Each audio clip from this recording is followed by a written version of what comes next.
So yeah, tonight's conversation, we're focusing on employment and epilepsy. Allison has a few different, main topics she wants to focus on with everybody tonight. But we have Allison Nickel with us, Director of Legal Advocacy with Epilepsy Foundation of America. So Allison, I first want to say welcome. We are very excited to have you. And the second thing I want to say before I turn it over to you is those that registered tonight, they actually got to read a good background and some of the work that you did when they registered. If there's anything else anything you would like to add as far as, your experience, your background before we kind of start the conversation, I welcome you to do that. I'll just give you 30 seconds. I know when I go to webinars, I like to know a little bit about more about the folks that I'm going to be listening to and why I should be listening to them. I had a very long federal career. I did the first case under the then new Americans with Disabilities Act when I was a trial attorney at the Equal Employment Opportunity Commission in Chicago. And then I moved to the Justice Department Civil Rights Division here in Washington, where I spent, 25 years in the Disability Rights Section, which is the part of the Justice Department that enforces the Americans with Disabilities Act. So I have a broad background in disability and have through all of that time done employment as a primary part of my job. And I've been at the foundation for the last 3 years running the Legal Defense Fund. So I have a broad background that I think will be helpful to people.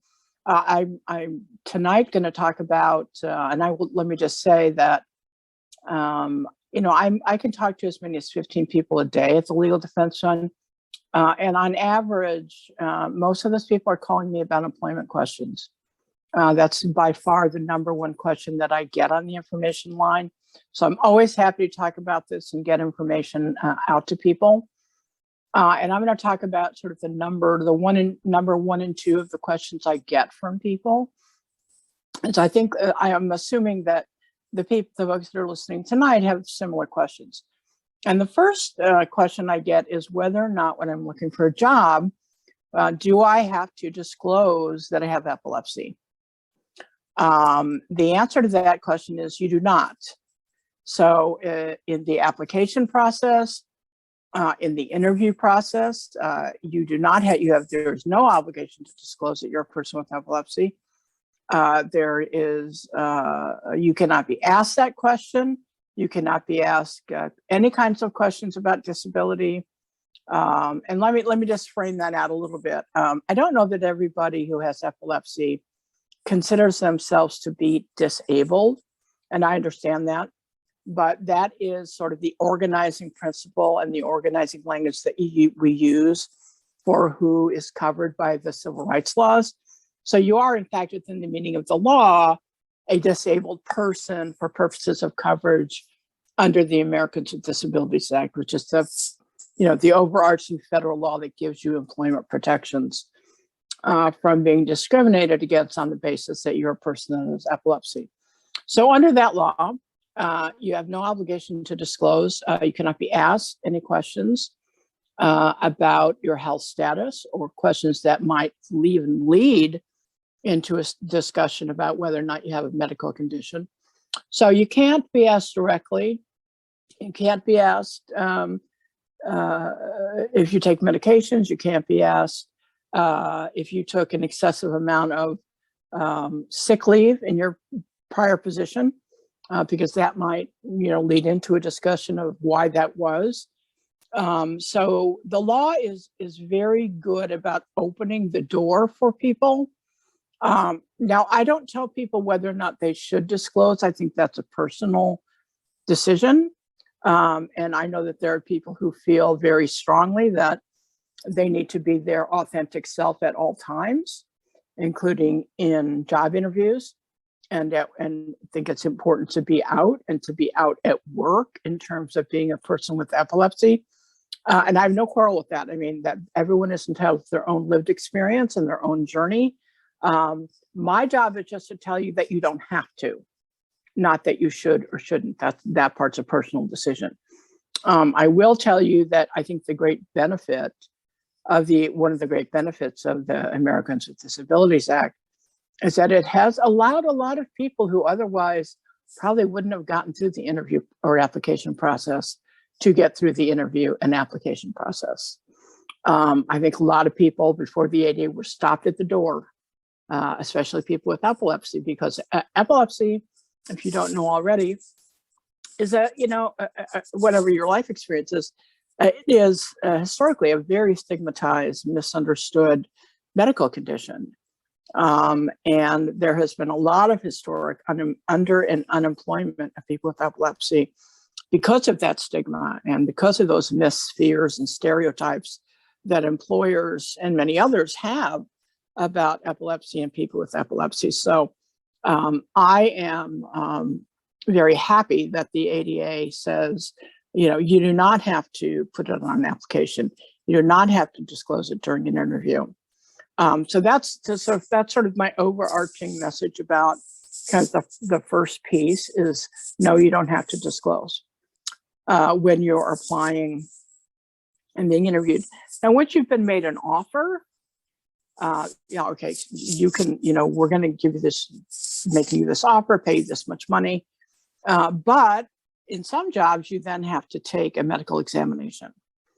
It's a very small number of jobs at this point, but if you are applying for in that position where before starting, you'd have to take a medical exam, obviously it will be disclosed at that point, and that the law does allow for that.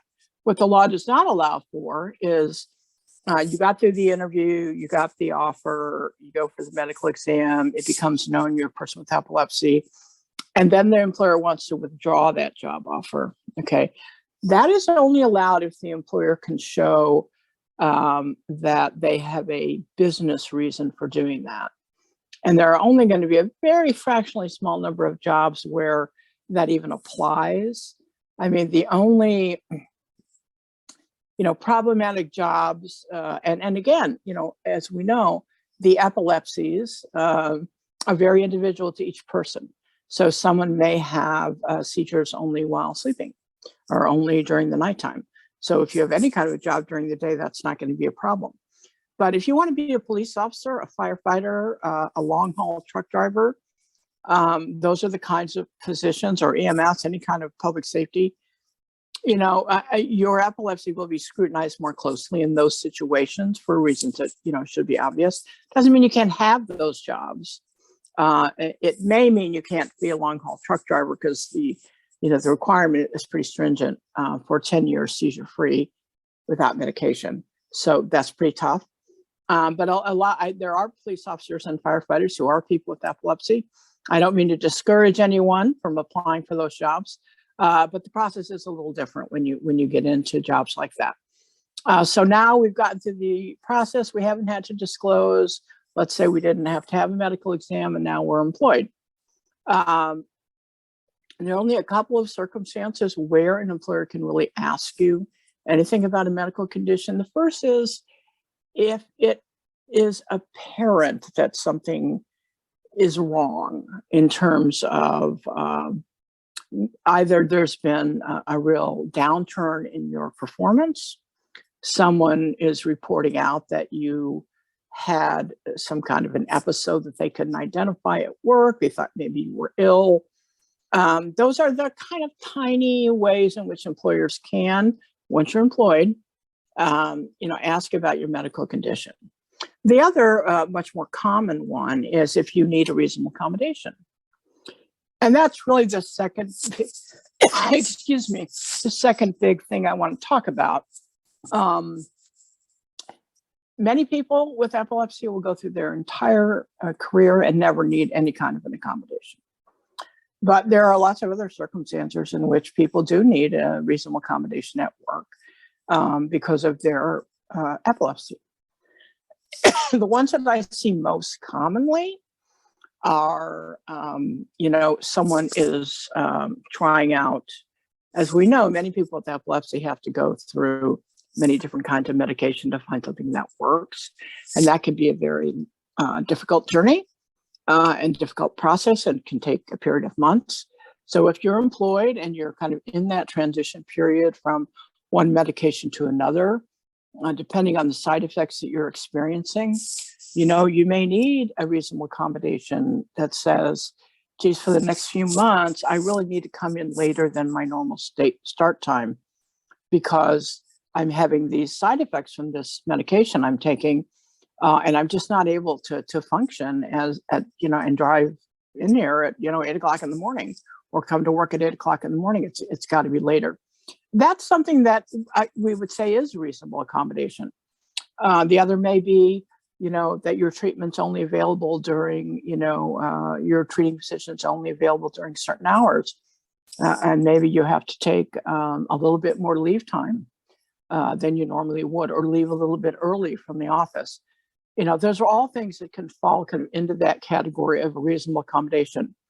The other that I see all the time is what happens when someone has a seizure at work.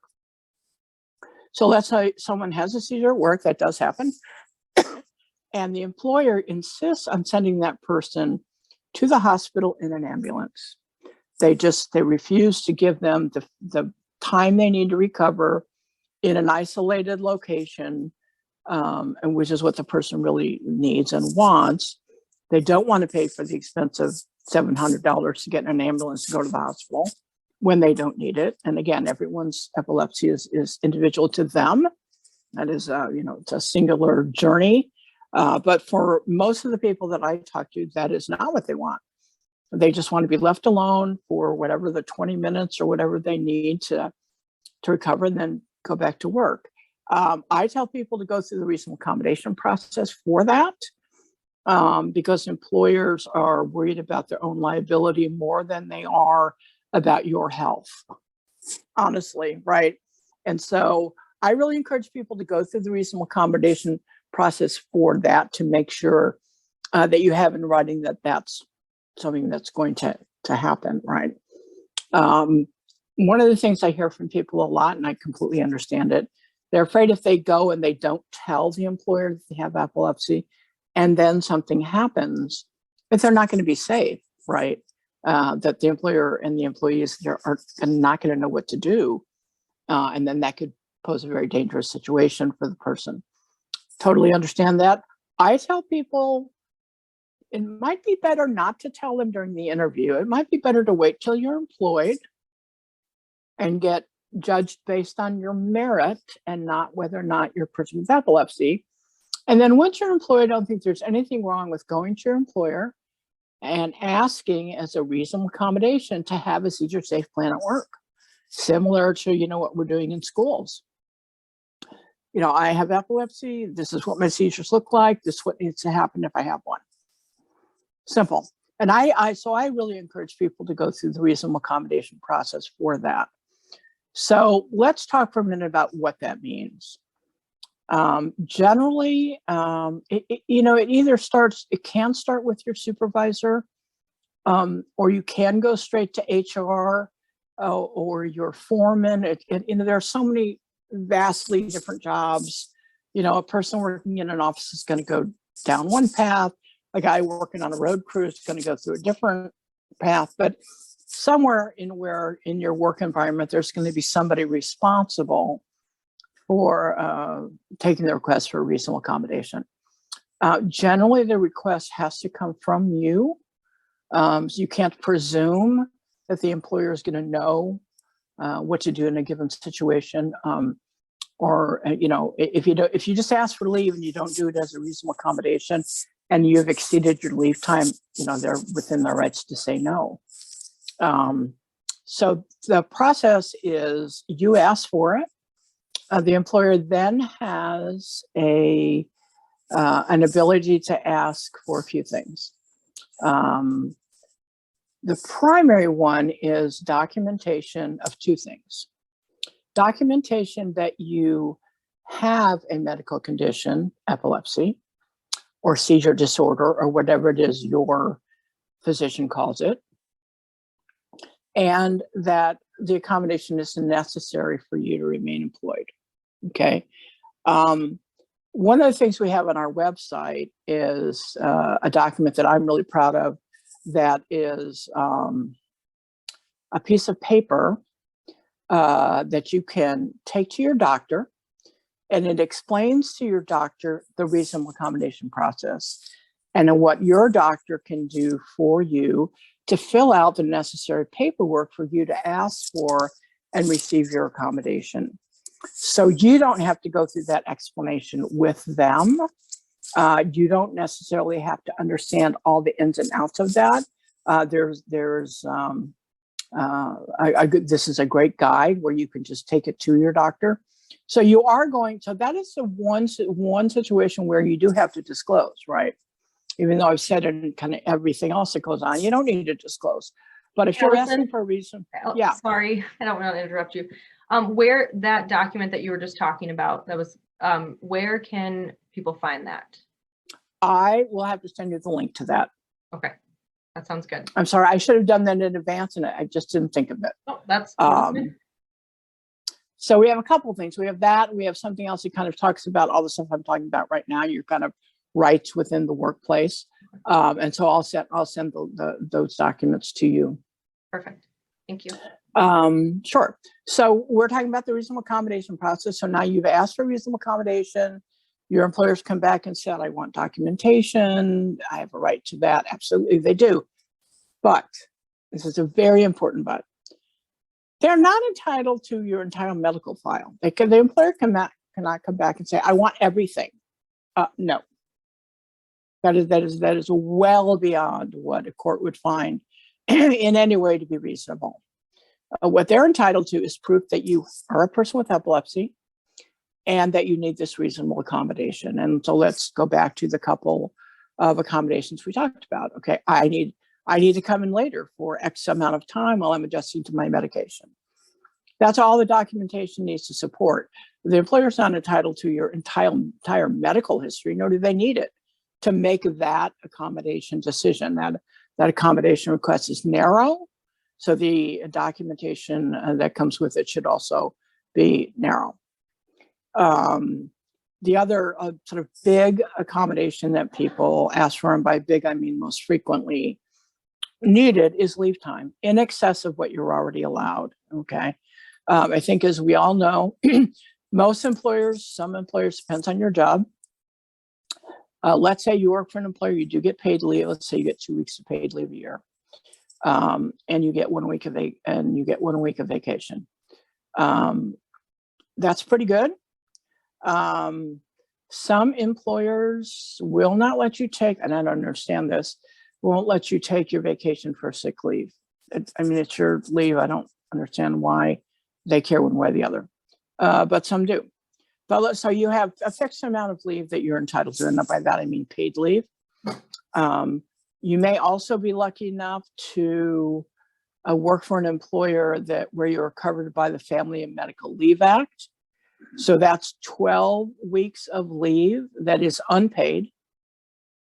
And so here's what we know about leave. And we don't know everything about leave, but we know some things.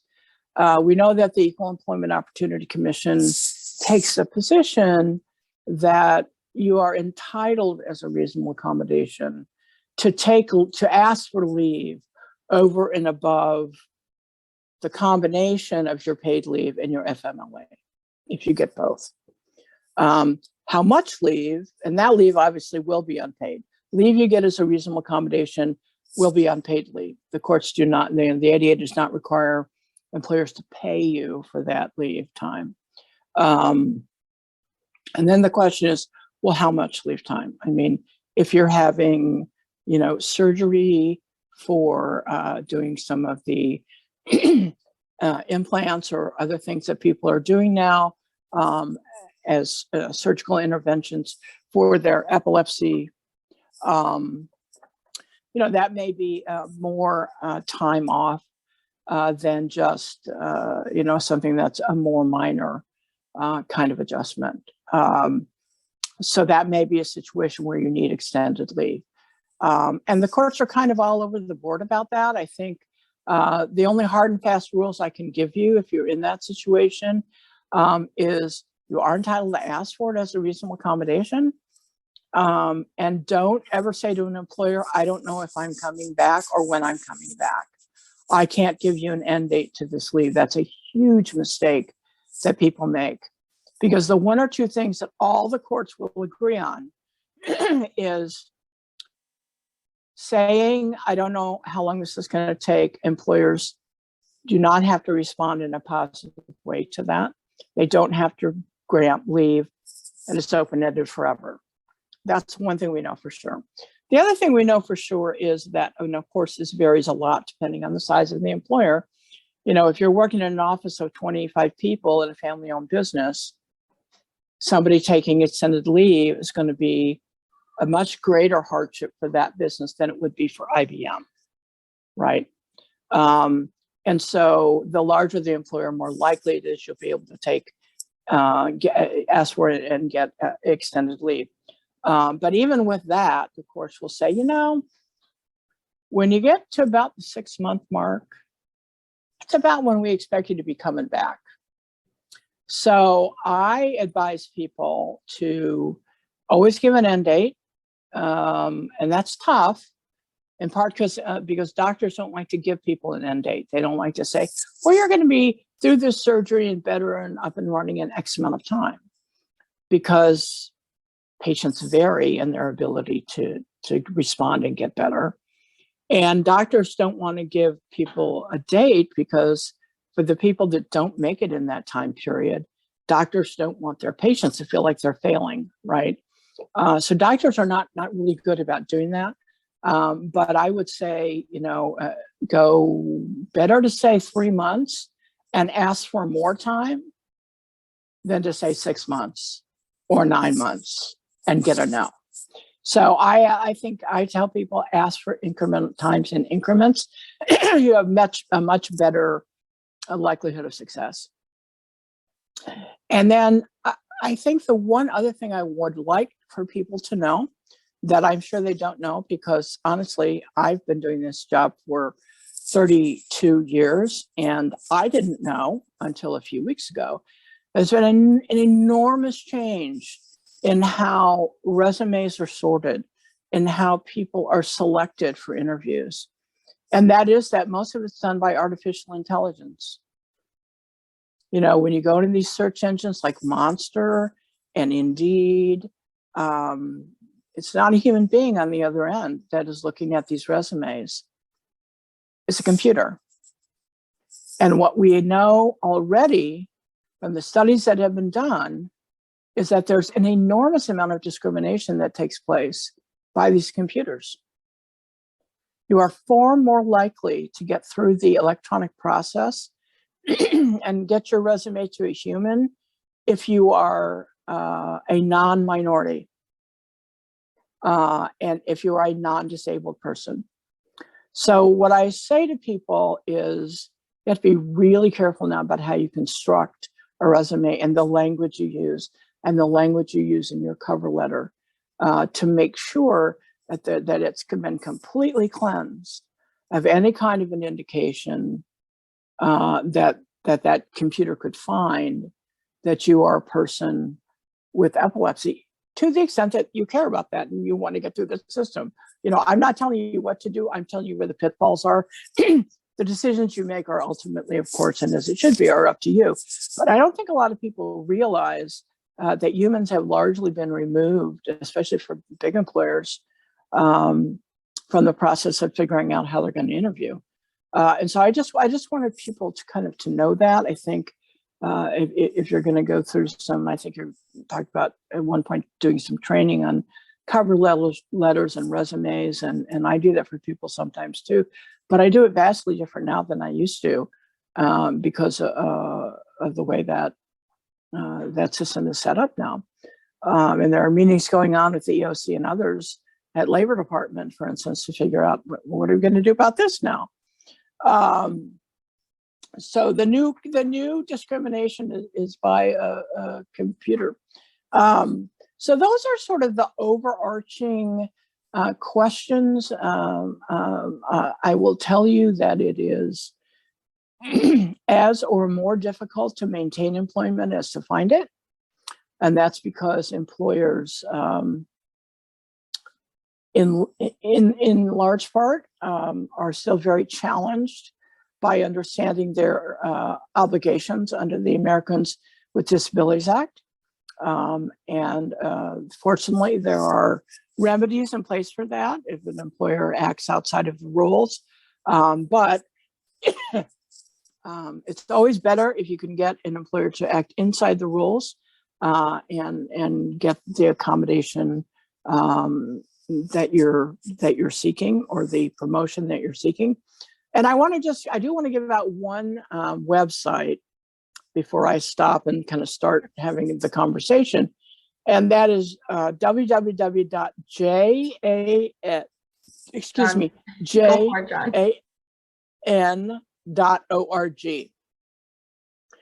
And that's something called the Job Accommodation Network. It is a public-private partnership funded partly by the Department of Labor, run out of the University of West Virginia.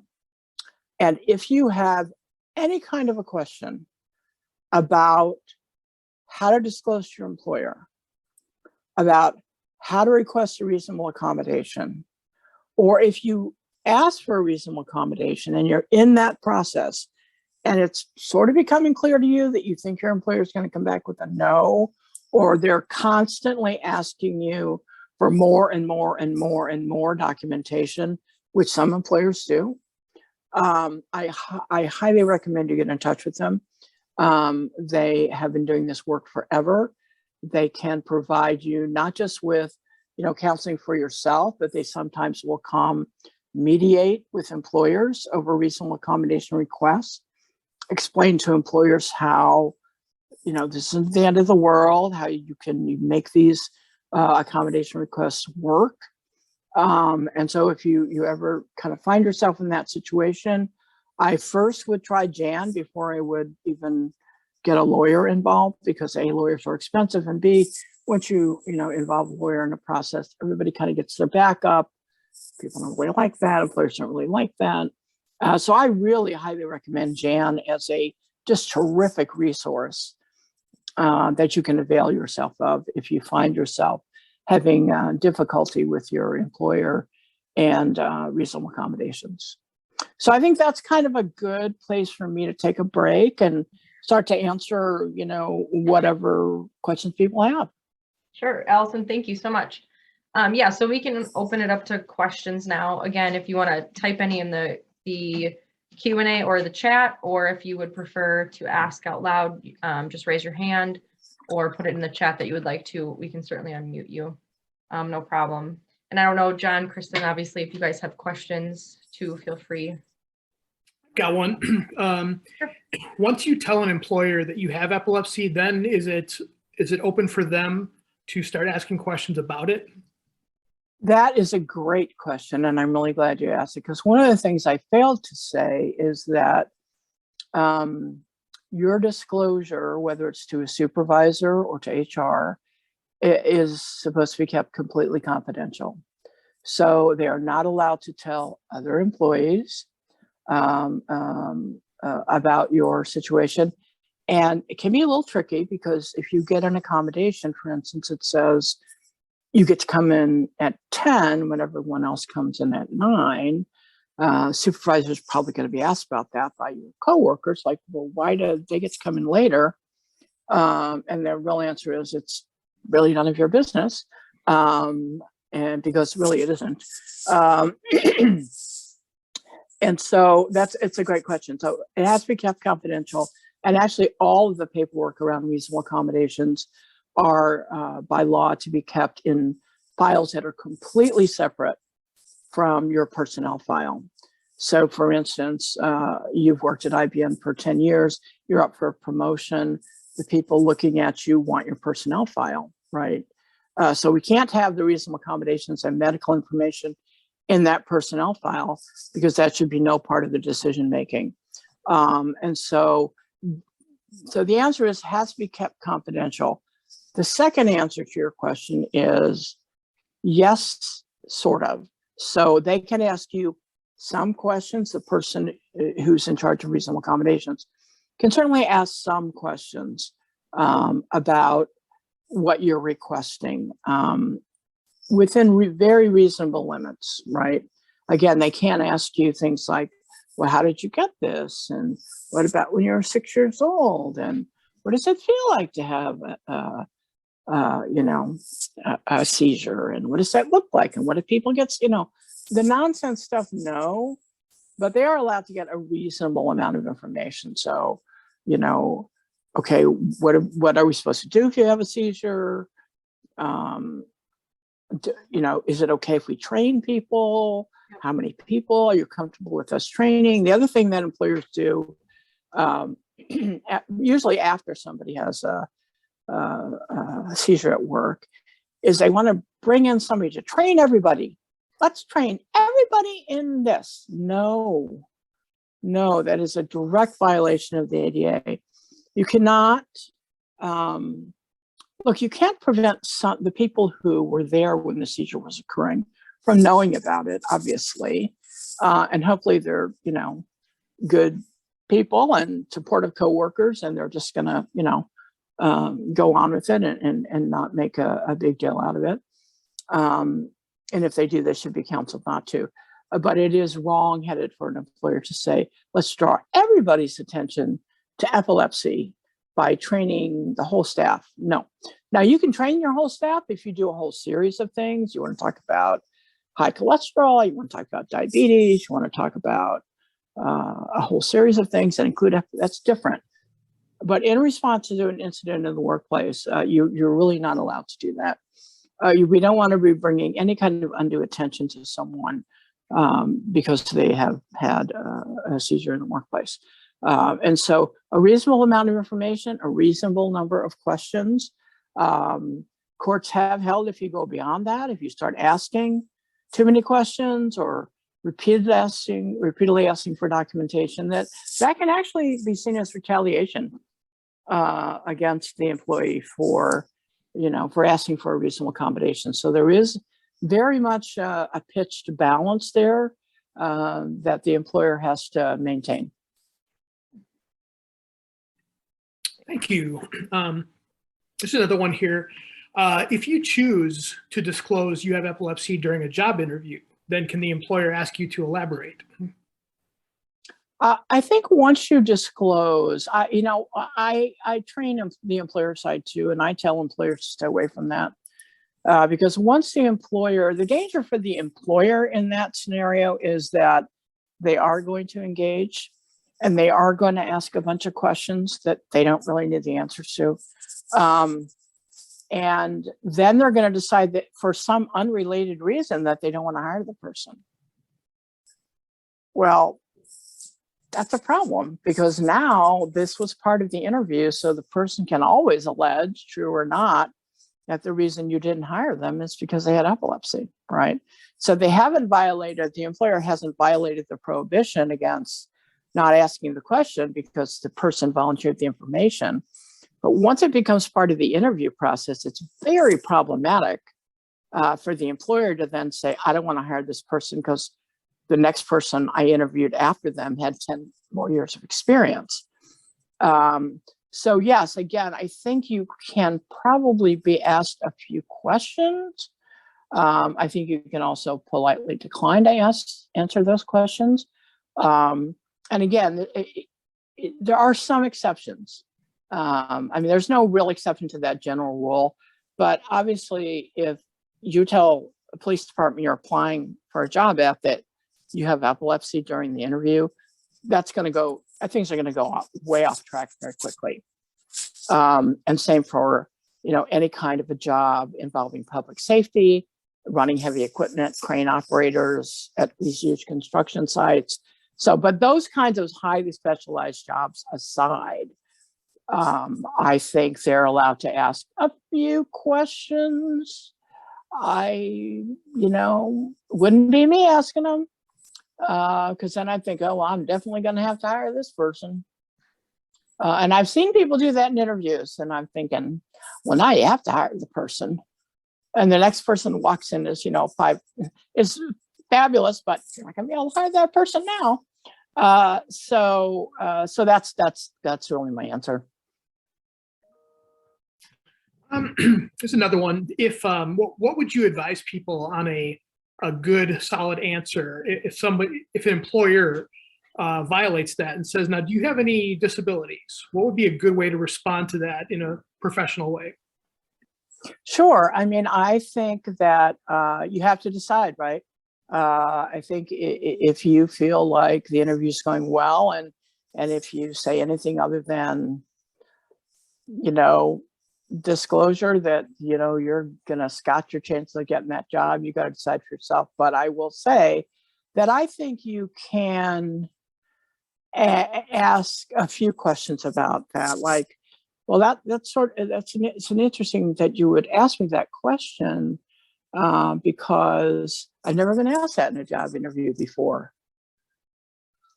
So I'm just curious as to why, you would be asking me that, since I'm applying for being a used car salesman. I'm just curious why you would be asking me that. Maybe the employer is smart enough to back off. Maybe they're not. I mean, you absolutely do not have to answer the question. So I think you can say, well, my understanding is, that that's not something we discuss in a job interview, which is probably why I've never been asked it before. And then I don't know what happens after that, right? But I will say the one thing you cannot do in a job interview is lie. So you can't have them ask that illegal question and then in response say, since I don't have to answer it, maybe I'll just lie and say, no, I don't. Oh no, don't do that. That creates a bigger problem down the road than you can possibly imagine. So that's the best answer I can give you. When you are in the interview process, what if you have a seizure? What would you advise people to do if that happens? And it's a fast seizure, you're out of the postictal quick enough that you can continue on with the job interview. They're going to obviously ask questions. What then? Well, that's really a great question, and one that I really have never considered. What would happen if you, I guess in part it depends a lot on. I mean to put you on the spot there. Oh no, absolutely. I mean, I love hard questions because I love questions I've never had before. It's not that easy to get a question you haven't had before when you've done this for 150 years. It's a great question. I guess if you have what's known as an absence seizure, and I always apologize, I know a little bit about the medical side, but I am a lawyer, not a doctor. It may not even, you may not even know you've had it. So that would be kind of one situation, but having a more complete, a different kind of seizure, what happens then? If you can recover, I think reality probably dictates that you say, well, let me explain what just happened. You don't have to do that, but if you don't, I can tell you that there is a high degree of probability that the person you're interviewing with is going to think you either are overusing alcohol or drugs, and that's what produces behavior. And the reason I say that is because that's what police officers think when they come upon someone who is either having or has just had a seizure and they've never seen it before. And so I think it would probably be wise to just, explain, what happened and see where it goes. If you are on business grounds, in other words, where your job is taking place, can coworkers ask you questions like that? No, absolutely not. I mean, they can't. Well, let me take that back. They cannot say to you, "Oh, I understand that you have epilepsy. What's that like?" They shouldn't be doing that, and supervisors should tell them not to be doing that. That means some kind of information has leaked out of HR or somewhere else. Now, if you disclose, and this is one of my favorite life themes, is that in this country we tend to romanticize work. A lot of us, right? Oh, we're all a big family. Everybody gets along. We're just a big family. No, you're not. These people are not your family. They do not have your best interests at heart. And I can prove it to you. because there's going to be one promotion and one person's going to get it and one's not. And the one that's not is no longer going to be your family because they're going to think you got something they deserved. So that all falls apart really quickly. And that is true when there is disclosure in the workplace of any number of disabilities. Mental illness is a big one. HIV is another. Epilepsy is another. These diseases that are very much misunderstood and or heavily stigmatized. And so generally speaking, I tell people, you really want to disclose to your coworkers. Does that really have to be a part of your relationship with your coworkers? Do you really have to be best friends with Mary and Sarah and tell them your business? And I think it's a mistake, but people do. And so to the extent that you self-disclose, you can't then really be heard to complain when people ask you questions about it that you yourself have told.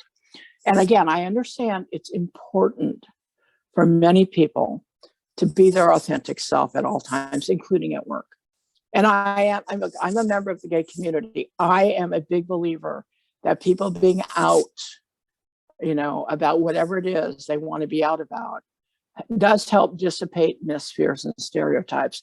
It does help to reduce stigma, because once you know somebody who's this or that, or a person with epilepsy, and you see that it makes really little to no difference in how they move through the world in their own life journey, then that's a good, and I agree that that's a good.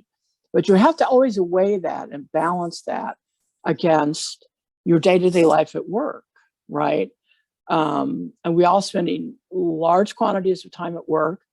And I'm blessed with great coworkers, but do I tell them everything about my life? Oh, no. No. Are they my family? Oh, no. I'm very clear about those boundaries. And I talk to a lot of people who are very disappointed. When you talk to a 50-year-old man who lost his job when his boss found out he had epilepsy, a guy that he had a great relationship with for 30 years of working, it breaks people's hearts when and then it's too late, right? So I say be very, very circumspect about who you tell at work, and if you're not telling people and somebody comes by that information and you feel as if you're being peppered with questions or your life is being adversely affected at work by your coworkers, you need to report that right away. And somebody needs to tell those people to stop.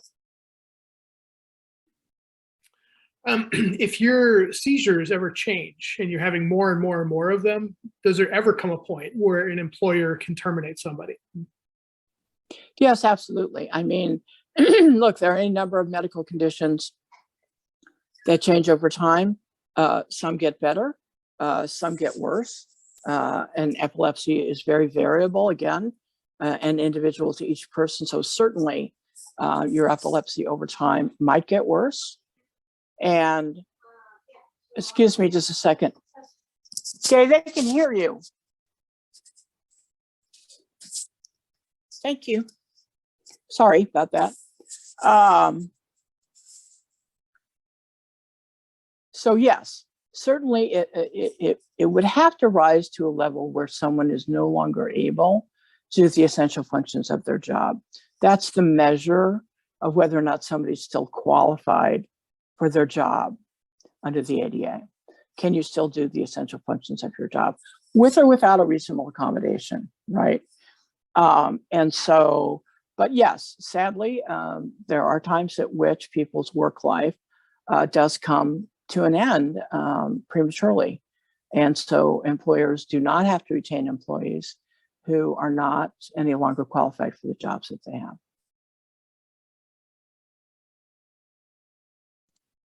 Allison, does that include, so if somebody's working part-time, I have worked with clients in the past, not necessarily in the epilepsy world, but where employers have just cut hours and continued to cut their hours. I guess, how does that kind of weigh into all of this? Like, I just know a lot of people that have dealt with that. So I don't know if you could speak on that at all.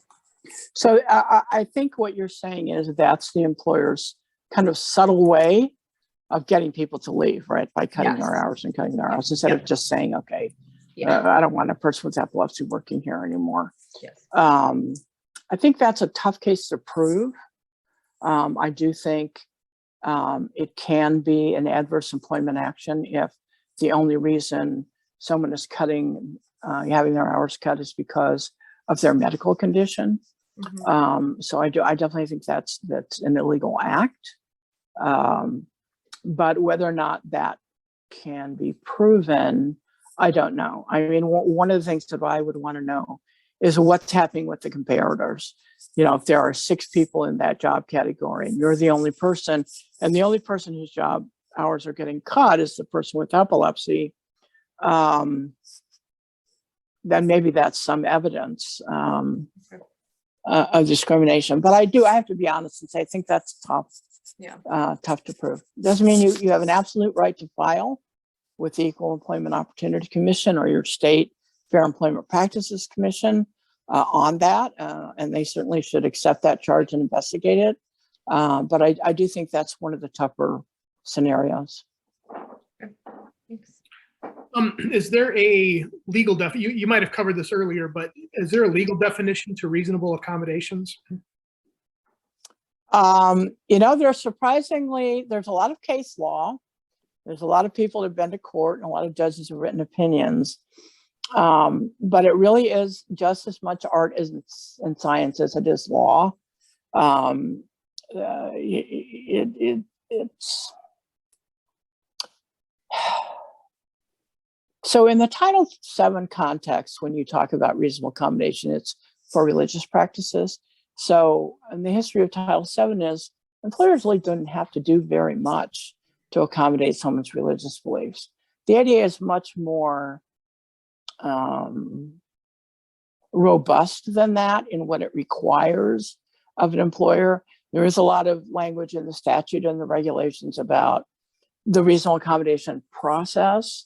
But the only real limit on reasonable accommodation is something called undue hardship. That's really a defense that the law gives to employers.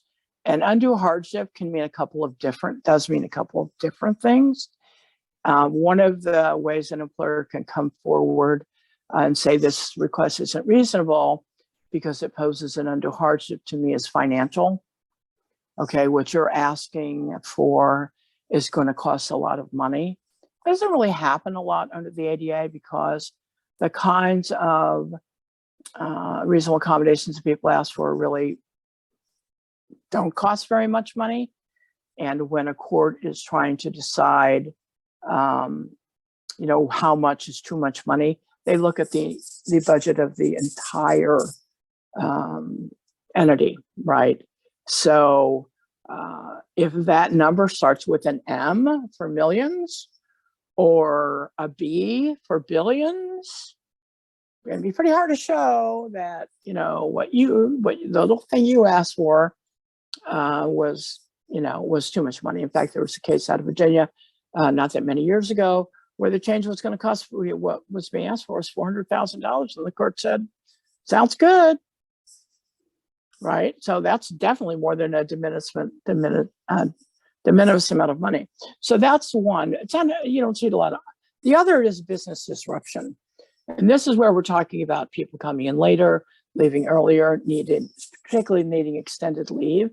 An employer would have to say, look, this is working an undue hardship on my business because you're going to be gone for 6 months. And I don't know how I'm going to fill this job for 6 months. I don't know how this job is going to be done for 6 months. That's the much more common undue hardship that an employer will come up with. And really, then it's just really weighing the facts. Again, the larger your employer, the more likely an extended leave or other kind of accommodation like that, whether it's changing shifts or a steady shift or coming in late or leaving early, the more people available to do the work, the more likely it's not going to be an undue hardship. On the other hand, if you're, working in an office of 25 people or you're working in a dry cleaner or a Starbucks or wherever where there aren't a lot of employees, maybe not so much. Maybe the undue hardship is easier for the employer to prove. But there are no hard and fast rules, and that's always difficult. That's all I got for now, Alicia. How about you? Nope, I don't see anything else right now. So yes, feel free. We do have a few more minutes if anybody wants to submit any questions. I'm gonna plug something really quick. So we have our Power program starting next Wednesday, which is going to be our employment program. We're going to talk about cover letters, resumes, job search plans, interview skills, and go over some of the basics of that. But then we're also going to dive into things that people don't think about, things that you should remember. Like Allison mentioned, the way that I'm drawing a blank here, John, the way that cover letters and your resumes are looked through nowadays for some positions are through, a computer system. So we're going to talk about that and kind of how to tailor it to fit those needs. So that starts, like I said, January 26th, 6:30, and then also February 2nd, 6:30, and February 9th at 6:30. We have 3 of them. So if you want more information on that, I will stick around for a couple minutes when we're done here, and I can tell you how to get connected. But just wanted to plug that in really quick. Any other questions, John, pop up? Nope. All right. Well, Allison, thank you so much. Oh, go ahead. Let me say one last quick thing for people that are looking for work in the era of COVID. The EOC guidance says that if you're a person who cannot be vaccinated because of a medical condition, you're entitled to an exemption as an accommodation. And so I just want people to know that. But you have to be able, you have to have documentation to support that in case it comes up. Awesome. Looks like we have a question from David. Go ahead. Can you unmute him? Sure. Go ahead, David. It looks like you're. Can you hear me? Yep. Okay, I don't know quite how to phrase this, but in the era of right to work states and people being considered independent contractors, a lot of times, you're going through these different should you disclose it with the temp agency, or how should you go about that? There's no obligation to disclose it to a temp agency. Now, a true independent contractor is not going to be covered by the ADA. It only covers employees. So independent contractors are a whole other ball game. But there is no obligation to disclose to a temp agency. No. Right, that was my thought. The independent contractor, that's a whole another can of worms. Okay, thank you. Right. And temp agency, actually, temporary agencies and placement agencies are actually covered by the ADA. So, if a temp agency gets a call, for instance, saying, from an employer saying, send me 20 people, but don't send me any people that have any medical conditions, and the temp agency agrees, temp agency is a violation of the law just for saying that. Well, I just real quick, I don't want to take up too much of your time, but a few years ago, I was working 6 to 2 through a temp agency at a place where I used to live, and that was what the agreed upon time. And then I was there for 2 weeks, and after 2 weeks, they told me I had to come in at 3 o'clock in the morning, and I was like, "That's just with the medication I'm on." I tried to explain to them. I went to HR, and they ended up walking me out. Yeah. Well, I'm Yeah. sorry that happened. Yeah. No. Thank you. Sure. Thanks, David. Thanks for your question. Okay. I think that is all we have time for today. Allison, if you want to email me the information that you said, the link to the website, Yep. with the info, that would be wonderful, and then I can give it to everybody who registered tonight. But with that, Allison, thank you so much. This was wonderful. You're Great welcome. conversation. It's great to see everyone. And Yes. good luck to everyone out there looking for a job. There are a lot of jobs out there, so I hope you find what you're looking for. Awesome. All right. Have a good night, everybody. Thank you. Bye-bye.